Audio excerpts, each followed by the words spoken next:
Halo semuanya, selamat datang di channel Auto Driver Toyota BZ4X. Akhirnya kami sudah mendapatkan unitnya untuk kami pinjam dalam jangka panjang. Sehingga di video kali ini kami akan bisa menceritakan ke Anda bagaimana impresi berkendaranya dalam jarak yang jauh, bagaimana performanya, bagaimana konsumsi energinya, apa saja kelebihannya dan apa saja kelemahannya.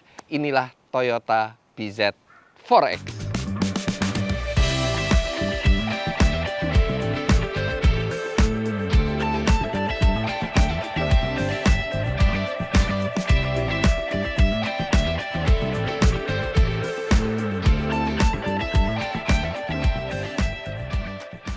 Detail lebih lengkap mengenai Toyota BZ4X ini sudah kami buat akhir tahun lalu ketika mobil ini pertama kali meluncur di Indonesia. Itu Anda bisa klik link di atas. Dan kali ini saya akan highlight sedikit mengenai mobil ini sebelum kita berjalan dan mencoba bagaimana rasanya mobil ini. Toyota BZ4X itu adalah Toyota pertama yang dibangun dari nol memang khusus untuk mobil elektrik.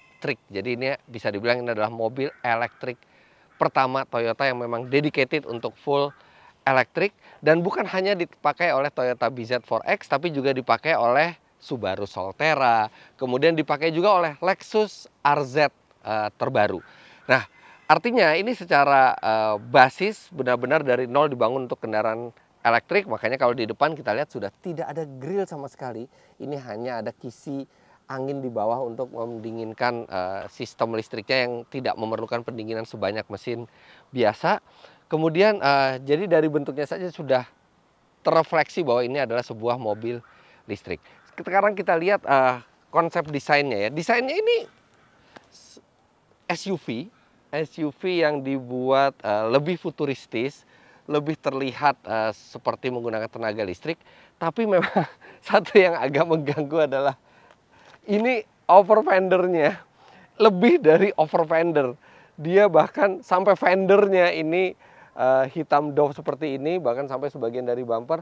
Kalau mobilnya berwarna hitam itu nggak terlalu masalah. Tapi kalau mobilnya berwarna terang seperti silver, putih, atau lainnya mungkin merah atau biru, maka akan terlihat belang yang mungkin ini dimaksudkan untuk menambah kemacoan mobil ini, tapi ujungnya jadi terlihat agak nyentrik lah, agak aneh. Tapi ya itu masalah selera desain. Ini mobil elektrik, artinya di sini ada untuk pengisian listrik. Listrik yang digunakan mobil ini hadir dari baterai berkapasitas 71,4 kWh yang menurut klaimnya itu bisa menjalankan mobil ini sekitar 500 km, yang mana itu jarak yang sangat jauh. Tapi nanti kita akan lihat di dunia nyata itu berapa range-nya. Nah, baterai 71,4 kWh itu menyalurkan listriknya ke dua motor listrik di depan. Di sini nanti kita akan lihat juga unit listriknya di dalam kap mesin. Nah, untuk mengisi daya ini dari charging port yang di sebelah kiri, ini ada untuk AC dan ada untuk DC. Untuk DC dia bisa maksimal 150.000 watt. Sedangkan untuk AC chargingnya ini dia bisa maksimal di 6.000 watt. Agak aneh karena biasanya mobil listrik tuh 7.700 watt atau 11.000 watt. Jadi ini untuk yang AC chargingnya tidak terlalu cepat ya, tapi masih lumayan lah 6.000 watt. Cuman tidak secepat kalau yang 7.000 watt. Kemudian bagian samping ini velgnya two-tone, sedikit aero wheel ya, tapi nggak tertutupi semuanya. Ini ukurannya 235/60R18. Nah, ke belakang ini juga keunikan kembali terjadi, terutama di spoilernya. Ini spoilernya hanya di kiri dan di kanan. Jadi kalau dari samping ini profilnya seperti spoiler normal, tapi di tengahnya tuh sebenarnya nggak ada. Nah, kenapa yang di tengah ini nggak ada? Ini untuk mengizinkan angin itu mengalir lewat kacanya sini dan kemudian menekan spoiler kecil yang ada di belakang untuk menambah sedikit downforce. Dan Toyota BZ4X tidak lagi memakai wiper supaya lebih aerodinamis dan mungkin tampilannya lebih rapi, dan fungsi wiper itu digantikan oleh angin yang menyeka kaca ini ketika kita berada di kecepatan tinggi. Tapi Tetap saja angin itu tidak bisa menggantikan sebuah wiper, apalagi kalau misalnya kita parkir lama, kondisi berdebu atau terkena lumpur kotor, ya itu harus dilap sendiri artinya.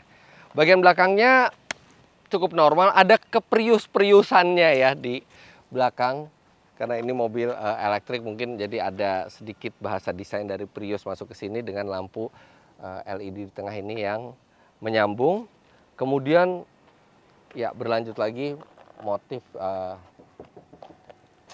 bumper yang tidak dicat, jadi benar-benar hitam doff seperti ini ada. Sebenarnya hitam doff ini memang bisa menambah unsur kemacoannya, cuman masalahnya adalah ketika Anda terserempet, sulit membalikan kondisinya seperti ini. Karena kalau dicat gampang, tinggal dicat ulang sama warnanya. Kalau ini tidak akan sama, jadi kalau terserempet ya mau nggak mau harus diganti baru kalau tidak mau belang kelihatannya. Untuk bagasinya sendiri, Toyota BZ4X ini memiliki kapasitas 420 liter yang mana itu cukup besar untuk di kelasnya. Dan di balik bagasi ini ada charger portable, jadi ini untuk darurat aja. Pengecasannya pelan, hanya 3000 watt maksimal kalau menggunakan charger ini, sehingga membutuhkan waktu hampir seharian kalau dari kosong sampai penuh untuk mengecas baterainya. Sedangkan kalau pakai AC charging dari 0 sampai penuh itu tidak sampai 12 jam. Sedangkan kalau pakai yang 150.000 watt bahkan hanya sekitar setengah jam dari 0 sampai penuh. Oke, keuntungan mobil listrik pasti plat nomornya yang ada birunya di sini. Jadi membuat Anda bebas dari ganjil dan genap untuk yang tinggal di kota-kota besar. Ini untuk memperluas bagasi, jok juga bisa dilipat 60 40. Jadi kepraktisannya setara dengan kebanyakan SUV lainnya. Panas, tidak ada hidroliknya di sini. Paling menyebalkan membuka kap mesin di siang bolong seperti ini, tangan serasa kebakar. Oke, sebenarnya kalau di mobil listrik, apalagi di sebuah mobil listrik yang didedikasikan dari awal sebagai EV, itu sebenarnya kami berharap ada bagasi di bagian depan, tapi ternyata tidak semua di bagian depan ini dimanfaatkan untuk unit kontrol dan motor listriknya. Nah, ini dia berkekuatan 204 PS atau sekitar 200 HP, 201 HP, dan torsinya 265 Newton meter yang disalurkan ke dua roda depan tanpa transmisi sama sekali. Sebenarnya Toyota BZ4X ini di luar negeri ada yang tipe all wheel drive. Nah, all wheel drive ini dia dual motor, jadi di belakang dan di depan. Tenaganya biasanya kalau mobil itu dual motor itu biasanya jauh lebih besar dibandingkan yang front wheel drive-nya, yang single motor. Tapi ternyata enggak, yang di single motornya 201 HP, sedangkan yang di four wheel drive-nya cuma 200 berapa belas HP gitu, 218 kalau nggak salah. Jadi rasanya benar Toyota memasukkan yang single motor saja, karena yang dual motor juga akan membuat range-nya menjadi semakin dekat karena pemakaian listriknya lebih boros. Ya, jadi tidak ada penyimpanan apapun di depan, kita harus menyimpan semua barang-barang ya di belakang saja.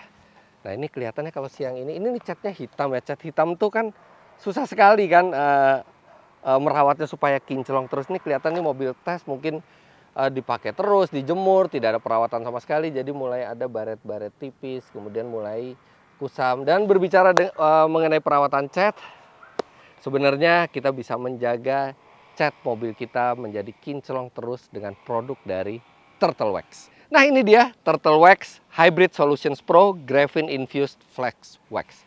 Spray wax multifungsi ini memberikan lapisan grafin yang kuat dengan perlindungan tahan lama selama berbulan-bulan dengan satu tarikan spray saja. Hybrid Solutions Pro Flex Wax ini juga dapat memangkas waktu pekerjaan detailing mobil Anda menjadi jauh lebih singkat dan lebih mudah untuk mencapai dan mempertahankan kilau dalam hitungan detik. Produk ini dapat Anda gunakan di bawah sinar matahari langsung dan pada semua permukaan eksterior seperti kaca, lampu depan, trim, dan roda. Dan dapat Anda aplikasikan pada saat basah atau kering sebagai lapisan perlindungan ataupun sebagai perawatan sederhana setelah dicuci. Oke, sekarang kita kembali lagi ke mobilnya. Setelah kita melihat spek motor listrik yang digunakan, artinya secara tenaga, kemudian secara besar baterai, Mobil ini sebenarnya pesaing langsung dari Hyundai Ioniq 5, di mana Hyundai Ioniq 5 memiliki mesin dengan tenaga ya mirip 217 HP dan baterainya 72 kWh. Tapi kalau kita berbicara harga, jauh sekali lebih mahal mobil ini dibandingkan Ioniq 5. Ioniq 5 dijual seharga 850 jutaan rupiah di Indonesia, sedangkan Toyota BZ4X ini dijual seharga 1,19 miliar rupiah. Hampir 50% lebih mahal dibandingkan Hyundai Ioniq 5 untuk spek yang setara. Itu karena Toyota tidak menjual mobil ini secara CKD atau rakitan dalam negeri, tapi completely built up, CBU. Sedangkan pemerintah memberikan keringanan pajak bagi mobil listrik yang sudah dirakit di dalam negeri. Makanya harga mobil ini hampir 50% di atas Hyundai Ioniq 5 dan nyaris menyentuh 1,2 miliar rupiah. Dan lebih menariknya lagi, tinggal Anda tambah sedikit lagi, tinggal Anda tambah sekitar 100 juta rupiah lagi, Anda mendapatkan sebuah Kia EV6 dengan all-wheel drive dan tenaga 325 HP serta torsi lebih dari 600 Nm. Well, jadi soal harga mobil ini kurang beruntung posisinya, tapi kita lihat saja apakah dengan harga yang ditawarkan, rasa berkendara yang di mobil ini itu bisa menjustifikasi harga mahal tersebut. Sekarang kita ke dalam.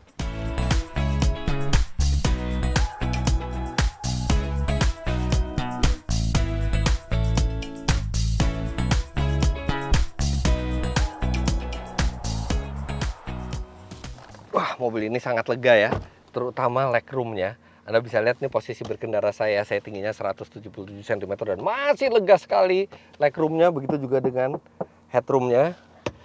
Tapi memang ini sebenarnya saya kalau boleh pilih, saya pilih kursinya bisa lebih tinggi lagi. Karena ini headroomnya masih cukup banyak sisanya.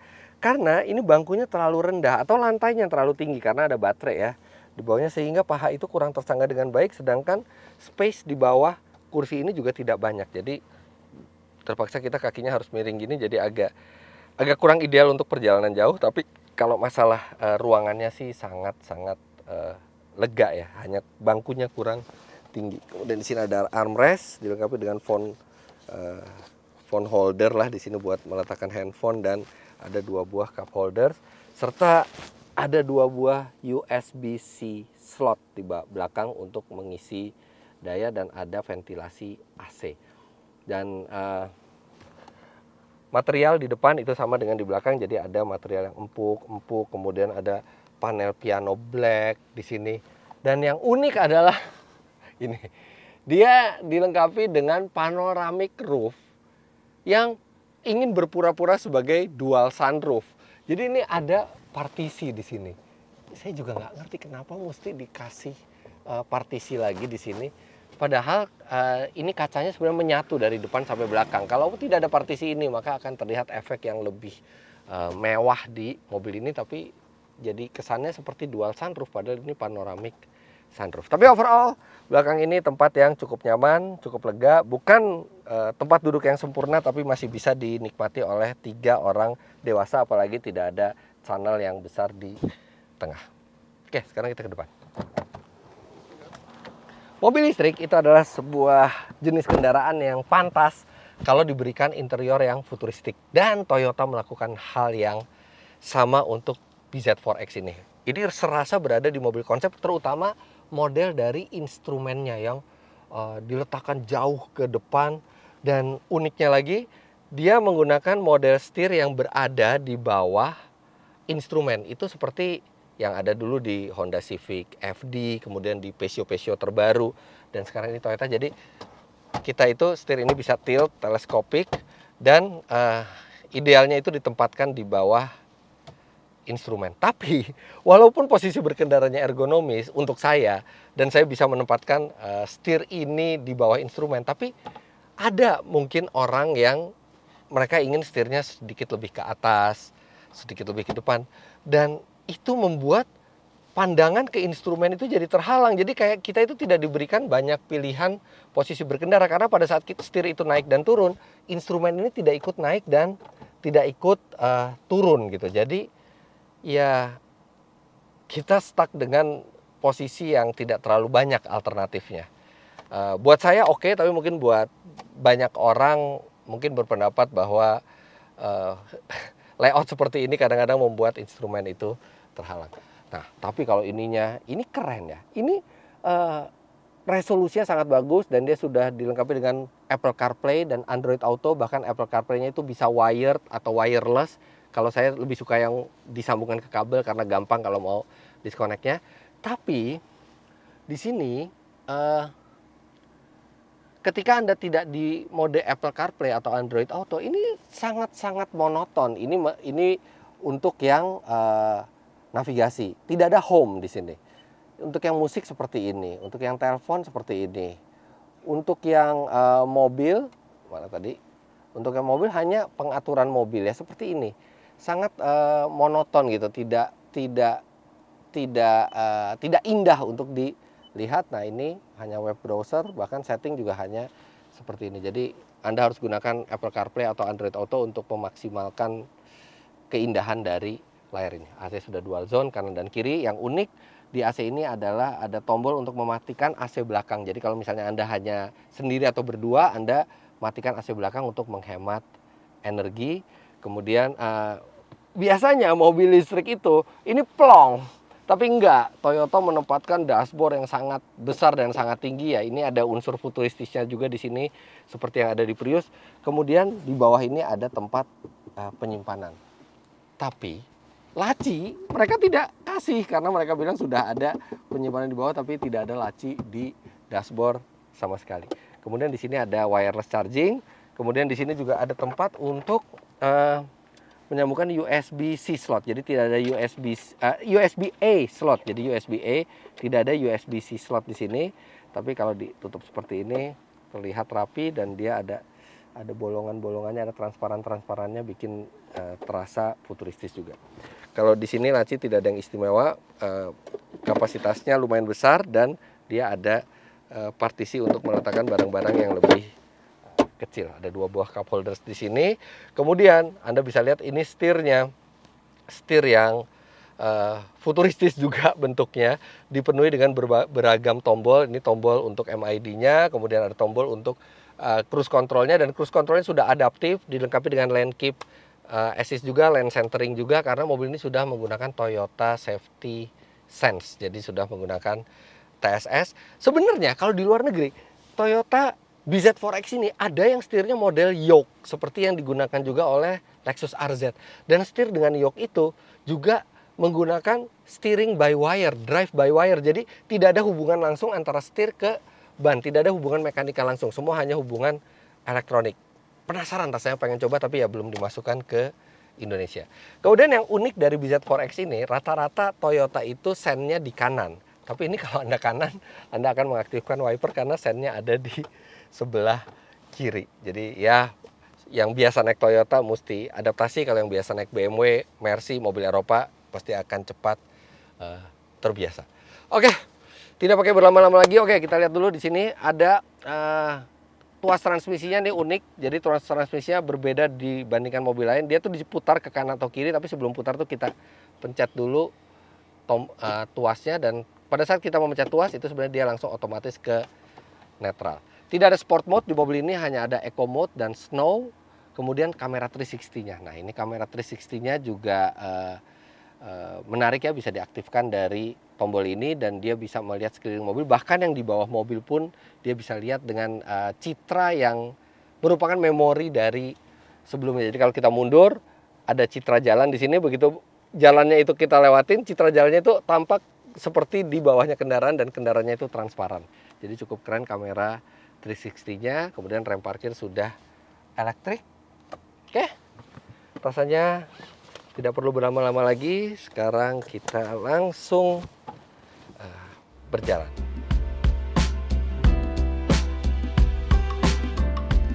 Jujur saja, ekspektasi saya tidak terlalu tinggi akan BZ4X ini, mengingat Toyota bukanlah pendukung era mobil listrik sejak awal.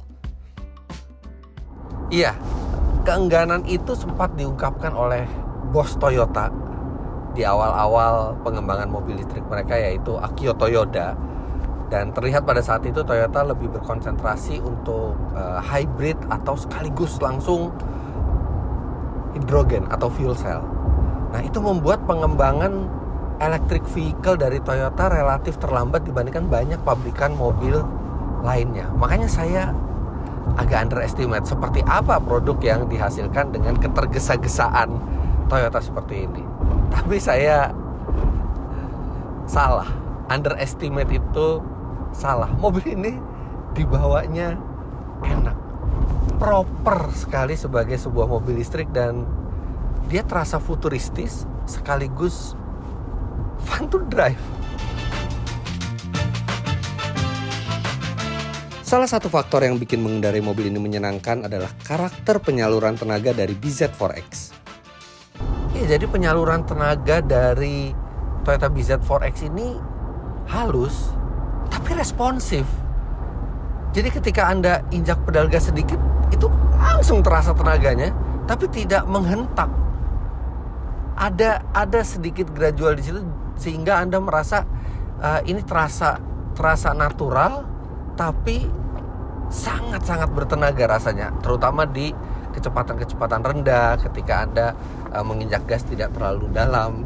Jadi memang cara penyaluran tenaga electric vehicle itu ternyata tidak 100% sama antar tiap mobil listrik, karena itu semua bisa diatur oleh program, oleh engineer-nya. Jadi tidak terkekang seperti di internal combustion engine, di mana karakter dari pengendaraan itu banyak tergantung dari karakter mesin dan spesifikasi yang digunakan. Kalau listrik kan sebenarnya semuanya sama, ada energi itu bisa dikeluarkan dengan cara apa? Nah, itu yang diprogram. Nah, cara pemrograman engineer Toyota ini, mereka memilih karakter yang pas antara kehalusan dan responsivitas. Padahal ini di mode normal.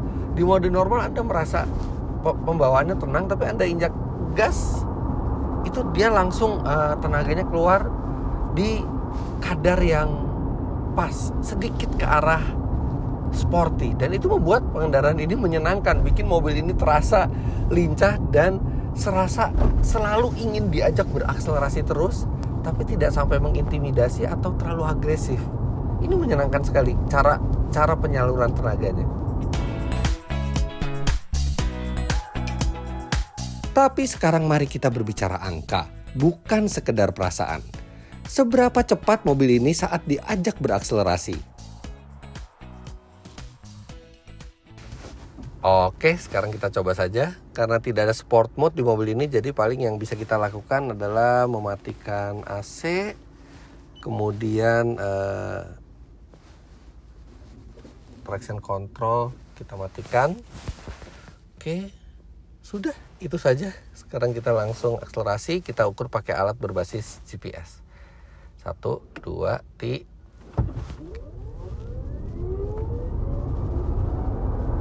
Ya, kuat. Oke. 7,2 detik. Jadi mobil ini miriplah akselerasinya dengan yang dicapai oleh Hyundai Ioniq 5. Ioniq 5 itu dia 7,1 detik dan mobil ini 7,2 detik. Sebenarnya bisa lebih cepat. Bisa lebih cepat kalau karakter pengeluaran tenaganya itu bisa dibuat agresif pada saat kita inginkan. Itu bisa dicapai dengan mode sport, tapi sayangnya tidak ada mode sport di sini. Jadi itu yang agak mengganjal, tapi secara akselerasi ternyata dia tetap setara dengan rival langsungnya, yang bukan secara harga ya, secara spek, yaitu Hyundai Ioniq 5. Kalau yang secara harga, dia ketemunya dengan Kia EV6, di mana Kia EV6 itu 0 sampai 100 km per jamnya bisa di bawah 5 detik.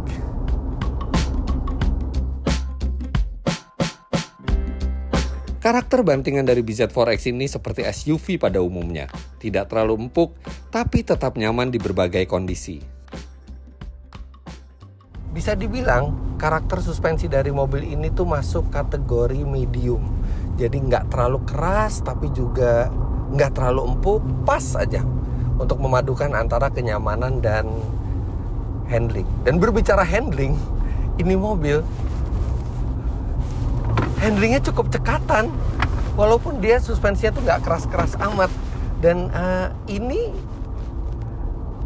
ini karena center of gravity atau titik gravitasi, titik berat mobil ini adanya di bawah, karena baterainya itu juga diletakkan di bawah. Dan itulah memang keuntungan dari sebuah mobil elektrik yang meletakkan baterainya di bawah. Jadi walaupun dia berat, walaupun dia suspensinya tidak terlalu keras, tapi seakan-akan dia sangat cekatan di tikungan. Memang terasa mobil ini seperti mobil yang berat, tapi tetap confidence ketika kita berada di tikungan.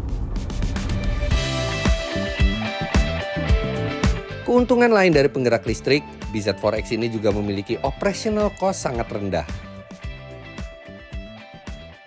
Mobil ini konsumsi energinya atau konsumsi listriknya itu di kisaran 6,2 km per kWh, kilowatt hour.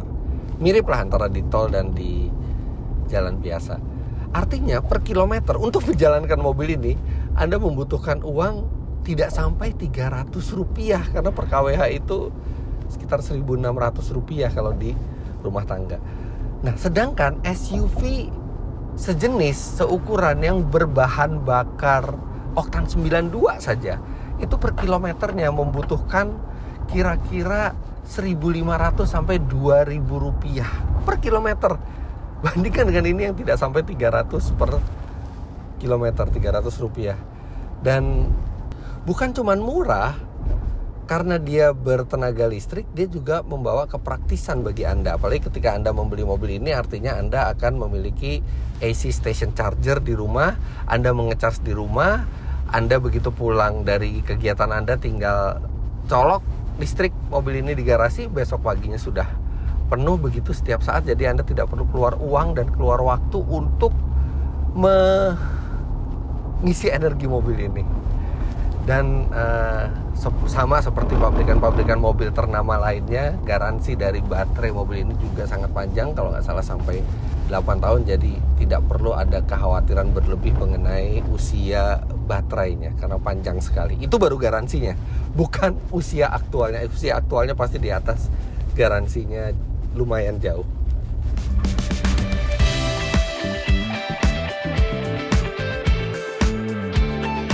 Walaupun tidak bisa mencapai range 500 km saat dijalankan di Jakarta yang panas ini, tapi dari tes kami mobil ini memiliki range maksimal di kisaran 400 km-an.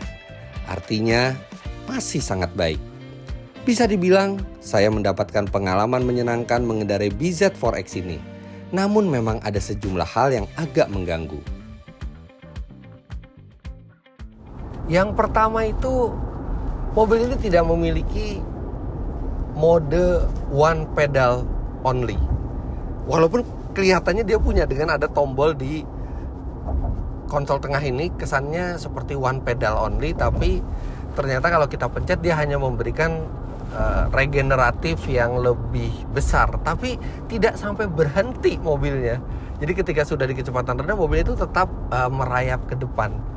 Sayang gitu, padahal one pedal driving itu kan salah satu keunggulannya mobil listrik gitu, yang sebenarnya itu tinggal masalah programming aja, tapi mobil ini nggak punya. Kemudian yang berikutnya adalah laci di sini, di konsol tengah. Jadi di sini tuh ada wireless charging dan ada USB-A.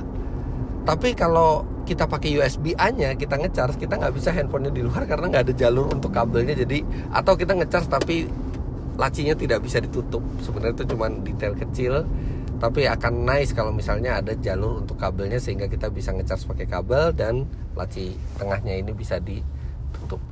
Kemudian berikutnya yang agak sedikit mengganjal adalah mobil ini tidak bisa mensuplai listrik untuk keluar dari mobil. Padahal sekarang mobil-mobil listrik sudah memiliki fitur tersebut, di mana listrik dari baterai yang sangat besar itu bisa difungsikan untuk listrik keluar melalui soket 220 volt. Hyundai misalnya sudah memiliki itu, Nissan Leaf sudah memiliki itu, tapi Toyota tidak memberikan fitur yang sebenarnya tidak terlalu sulit untuk sebuah mobil elektrik. Ya, kemudian instrumen mobil ini digital, full digital, tapi ternyata Toyota tidak mengizinkan kita untuk mengubah desainnya. Jadi desainnya ya udah hanya satu ini saja. Dan ya bukan desain yang artistik juga ya, desain yang standar sekali ini. Tidak ada pilihan untuk kita mengubah, bahkan dengan mengubah driving mode dari eco ke normal maupun ke snow juga hanya ada tulisan saja. Tidak ada cuman hanya tulisan, tapi tidak ada perubahan di instrumennya sama sekali. Sayang aja, udah full digital mestinya bisa lebih fleksibel. Namun di sisi lain, mobil ini juga punya sejumlah hal positif yang menyenangkan.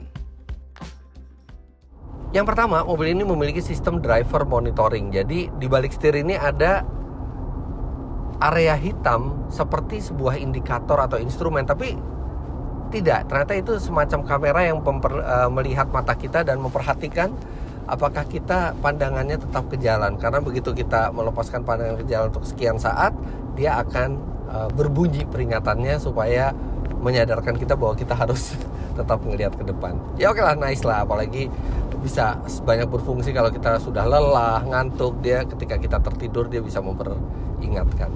Kemudian mobil ini juga memiliki sistem audio dari JBL yang saya sudah coba, bassnya kuat, kemudian stagingnya bagus di depan, di atas, dan detail-detailnya juga layak seperti sebuah audio yang premium. Kemudian mobil ini juga memiliki lantai bagasi yang rata di belakang, jadi keluar masuk barang itu gampang, serta tray-nya itu juga bisa disimpan di balik partisinya. Jadi ketika kita nggak pengen pakai tray, itu bisa disimpan dengan rapi. Kemudian mobil ini tidak seperti banyak pesaingnya, dia memiliki sistem bantuan parkir otomatis. Jadi Anda bisa self parking, ada tombolnya di sini, dia akan bisa parkir sendiri. Secara umum, BZ4X terasa seperti sebuah mobil listrik yang proper di segala hal. Namun memang harganya lah yang menjadi ganjalan. Harganya nyaris 1,2 miliar rupiah, artinya hampir 50% di atas Hyundai Ioniq 5 yang setara secara spek. Dan Anda menambah sedikit, menambah sekitar 100 juta rupiah, Anda mendapatkan Kia EV6 yang bertenaga jauh lebih besar, fitur lebih lengkap, dan dilengkapi juga dengan sistem all-wheel drive. Nah itu karena Toyota BZ4X ini masih diimport secara CBU, jadi tidak menikmati keringanan pajak yang maksimal untuk mobil listrik. Andaikan Toyota ini berani CKD mobil ini, dan mestinya Toyota berani karena Toyota adalah merek yang sangat besar di Indonesia. Andaikan BZ4X ini di CKD, saya yakin Hyundai Ioniq 5 itu akan menghadapi lawan yang sangat sengit dan tidak akan terjual sebanyak sekarang. Sebagian besar atau sebagian itu pasti akan ke mobil ini karena dia bisa memberikan perlawanan yang sengit. Ayo dong Toyota, CKD kan mobil listrik. Tunggu apa lagi? Karena ini sebenarnya mobil yang cukup bagus, proper. Sayang harganya yang terlalu tinggi dibandingkan rival sekelasnya.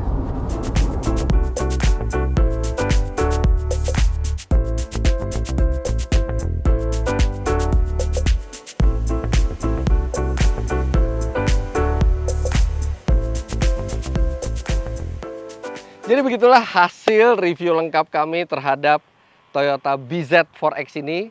Bagaimana menurut Anda? Apakah dengan harga 1,2 miliar rupiah mobil ini recommended untuk dibeli atau sesuai dengan kebutuhan Anda? Silahkan komentar di bawah. Jangan lupa Anda klik like bila menyukai video ini, komentar di bawah, dan subscribe ke channel Autodriver jika Anda belum. Main-main ke website kami di www.autodriver.com, serta follow Instagram kami autodriver_. Jangan lupa juga download aplikasi kami Autodriver di Google Play Store. Terima kasih banyak Anda sudah menyaksikan. Sampai jumpa di video selanjutnya. Bye-bye.